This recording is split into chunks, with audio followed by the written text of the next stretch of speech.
chronic pain is a very big problem. In fact, what many doctors have told me is that the incidence of chronic pain is much more than the incidence of even heart disease and cancer and all that. But unfortunately, because we are all suffering and it doesn't usually kill, people don't give much importance to chronic pain. But now chronic pain is getting more and more importance. So now the next topic which I will be talking you to is about what is called spinal cord stimulation. I am Dr. Ram Narayan. I am a neurosurgeon based in Chennai and I am focusing on functional neurosurgery. The spinal cord stimulation is actually, you can stimulate the spinal cord to control the pain of various conditions. There was actually a theory called the gate control theory of pain, which was proposed many years back, which said that there are so many gates in the brain and the spinal cord which close when you have a pain, so that you don't feel the impact of the pain. In fact, I'm sure many of you have seen people with headache doing like this. Why they do this? Because this is pressure.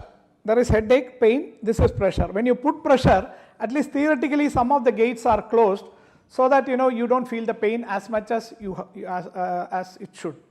Again, suppose you are walking on the room and your leg hits the wall or chair or something. What do? You do like this. Again, this is supposed to close the gates so that the pain is not felt much by the person. Similarly, we use electric current to control or reduce the impact of the pain in many conditions. The commonest conditions which we use is what is called failed back surgery syndrome. So what is this failed back surgery syndrome is, somebody has a back pain, he goes and gets operated for the back pain. I am not going into the surgical part of it, but unfortunately either the pain does not go away or the pain comes back with a much more severity. This is called failed back surgery syndrome. In fact, the name implies failed back surgery syndrome.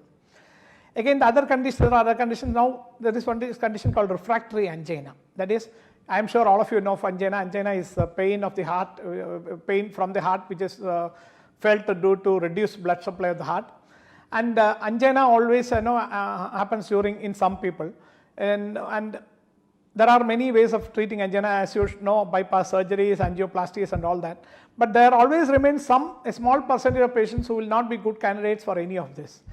So these patients either before or even after a bypass surgery still have angina and other limiting effects of their ability to exercise tolerance and all becomes very less.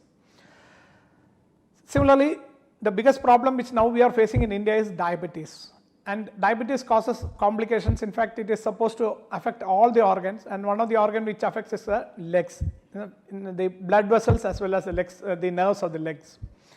This condition is called diabetic neuropathy, and there are so many patients who have diabetic neuropathy causing severe pain in the legs, so much so that the pain comes more in the night, so that they cannot sleep in the night. They just sit on the cot with their legs hanging and doing like this, because that makes them a little better.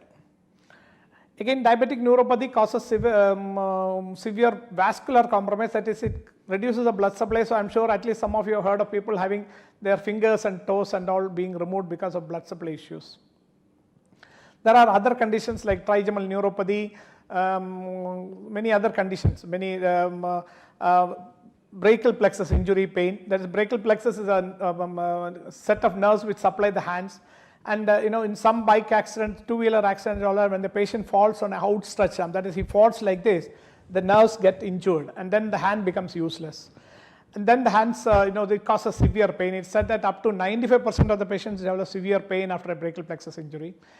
So there are so many conditions where the pain is so severe. In fact, I have patients with brachial plexus injury who have come and begged me to cut that hand off.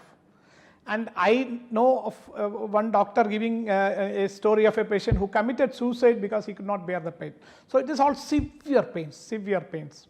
And these are all basically what is called neuropathic pains, that is pain due to some nerve involvement. Unlike cancer pain and all that, where directly nerves may not be involved. So this is called a neuropathic pain.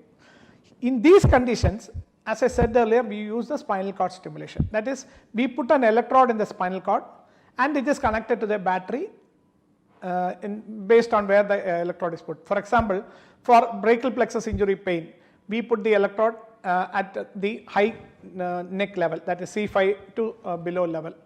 For a patient with angina, that is refractory angina, we put it C7 to below level because it is from there that the nerves going to, which supplies the heart goes. For a patient with diabetic neuropathy, we put it at a much lower level. We put it at around T12 level because that is where the nerves to the legs go. Like that, depending on the condition, we put the electrode where we want, and then the battery is also placed accordingly. For example, if it's a diabetic neuropathy, the battery is placed in the lower abdomen. If it is the electrode is put in the neck, we put it in the chest, like that, based on the circumstances.